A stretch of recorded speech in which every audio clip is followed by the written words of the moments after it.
கடலூர் மாவட்டம் விருத்தாச்சலத்தில் தனியார் நிறுவனத்திடம் வாங்கிய கடனை திருப்பி செலுத்திய பிறகும் கூடுதலாக பணம் கேட்டு மிரட்டுவதாக புகார் எழுந்துள்ளது. ஆராயி என்பவர் வீட்டு பத்திரத்தை அடமானம் வைத்து 6 லட்சம் ரூபாய் கடன் வாங்கியுள்ளார். 10 லட்சம் ரூபாய் அவர் செலுத்திய பிறகும் அந்நிறுவன மேலாளர் ஷாகுல் அமீது 40,000 ரூபாய் கேட்டும் பின்னர் மேலும் 50,000 ரூபாய் செலுத்தினால் மட்டுமே பத்திரத்தை தர முடியும் என மிரட்டுவதாக ஆராயி வேதனை தெரிவித்தார். விடியாத திமுக ஆட்சியில் ஏழை எளிய மக்களை மிரட்டி பணம் பறிக்கும் நிதி நிறுவனங்கள் பெருகி வருவதாக குற்றச்சாட்டு எழுந்துள்ளது.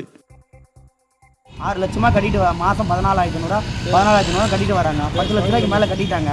6 லட்சம் எடுத்து 40,000 கட்டினா போதும், உங்களுக்கு நான் பத்திரம் கொடுத்துறேன் வான்னு சொல்லி ஷாகுல் அமீது கள்ளக்குறிச்சிக்காரு, அவர் தான் மேனேஜரான், அவர் தான் வந்து சொன்னார். நாங்கள் ஒரு 5-6 பேர் வந்து மொத்தமாக பணமாக நாங்கள் தான் வந்து கொடுத்து செட்டில் இந்த மாதிரி பில்லு கொடுத்துருக்காரு. மல்டி செட்டில்மெண்ட்டுன்னு போட்டு 40,000 பணம் கட்ட சொன்னார். 40,000 கட்டிட்டான்.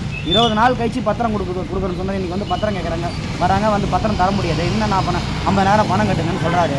அவங்க பாவம் ஏழ்மையாக இருக்கிறாங்க.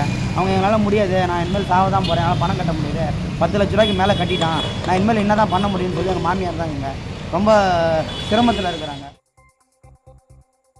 திருவாரூர் மாவட்டம் திருத்துறைப்பூண்டி அருகே மழையால் கூரை வீட்டின் சுவர் இடிந்து விழுந்ததில் மாற்றுத்திறனாளி பெண் உள்பட 3 பேர் அதிர்ஷ்டவசமாக உயிர் தப்பினர். குன்னலூர் தர்காஸ் தெருவில் செல்லதுரை என்பவரின் கூரை வீட்டில் மாற்றுத்திறனாளி மகள் மற்றும் மனைவி உட்பட 3 பேரும் சாப்பிட்டுக் கொண்டிருந்த போது திடீரென கூரை வீட்டின் சுவர் வெளிப்புறமாக விழுந்துள்ளது. விடியாத ஸ்டாலின் மாடல் அரசு வீட்டுக்கு பட்டா வழங்க மனு அளித்தும் வழங்காமல் உள்ளதால் இலவச தொகுப்பு வீடு கட்டித்தர வேண்டும் என செல்லதுரை குடும்பத்தினர் வலியுறுத்தினர். சென்னை கீழ்ப்பாக்கம் மனநல மருத்துவமனை வளாகத்தில் இருந்த பனைமரம் சாய்ந்து ஆட்டோ மீது விழுந்ததில் ஆட்டோ ஓட்டுநர் பரிதாபமாக உயிரிழந்தார். தண்டையார்பேட்டையைச் சேர்ந்த ஆட்டோ ஓட்டுநர் அப்துல் வாஹித் என்பவர் மீது கீழ்ப்பாக்கம் மனநல மருத்துவமனை வளாகத்தில் உள்ள பனைமரம் சாய்ந்து விழுந்ததில் அவர் பரிதாபமாக உயிரிழந்தார். விடியாத திமுக ஆட்சியில் மாநகராட்சி அதிகாரிகள் சாய்ந்து விழும் நிலையில் உள்ள மரங்களை அகற்றாததால் அவை தானாகவே சாய்ந்து விழுந்து இதுபோன்ற அசம்பாவிதங்கள் ஏற்படுவதாக மக்கள் குற்றம் சாட்டியுள்ளனர்.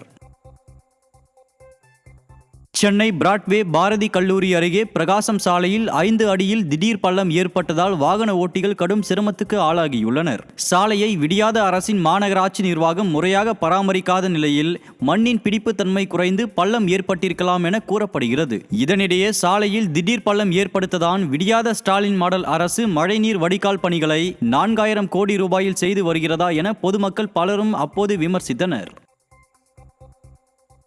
கடலூர் மாவட்டம் விருத்தாச்சலம் அருகே அரசு பள்ளிக்கு செல்லும் சாலை குண்டும் குழியுமாக மழைநீர் தேங்கி கிடப்பதால் பொதுமக்கள் மாணவர்கள் கடும் அவதியடைந்து வருகின்றனர். புதுக்கூரைப்பேட்டை கிராமத்தில் சாலையை சீரமைக்க பலமுறை கோரிக்கை அளித்தும் எந்தவித நடவடிக்கையும் எடுக்காததால் அவ்வழியாக செல்லும் வாகனங்கள் கடும் சிரமத்துக்கு ஆளாகி வருகின்றனர். விடியாத ஸ்டாலின் அரசின் விருத்தாச்சலம் ஊராட்சி ஒன்றிய நிர்வாகம் உடனடியாக புதிய சாலையை அமைக்க வேண்டும் என கிராம மக்கள் வலியுறுத்தினர்.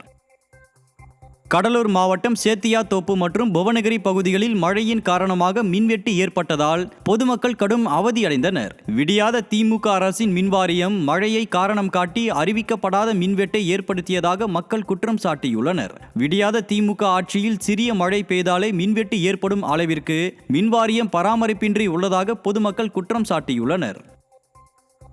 சென்னை உயர்நீதிமன்றத்தில் அனைத்து வாயில்களும் ஒரு நாள் மூடப்படும் நடைமுறை கடைபிடிக்கப்பட்டது. ஆங்கிலேயர் ஆட்சியில் ஜார்ஜ் டவுன், பாரிமுனை, பூக்கடை பகுதிக்கு நடுவில் உயர்நீதிமன்றம் கட்டப்பட்டதால் பொதுமக்கள் வேறு வழியின்றி உயர்நீதிமன்ற வளாகத்தை பாதையாக பயன்படுத்தினர். இதையடுத்து நீதிமன்றம் பொதுப்பாதை அல்ல என்பதை வெளிப்படுத்த உயர்நீதிமன்ற வாயில்கள் அனைத்தும் ஒரு நாள் மூடப்படும் நடைமுறை பல்லாண்டுகளாக நவம்பர் கடைசி சனிக்கிழமைகளில் செயல்படுத்தப்படுகிறது. அதன்படி 22ஆம் தேதி சனி இரவு 8 மணி முதல் 23ஆம் தேதி ஞாயிற்றுக்கிழமை இரவு 8 மணி வரை உயர்நீதிமன்ற அனைத்து வாயில்களும் மூடப்படுகிறது.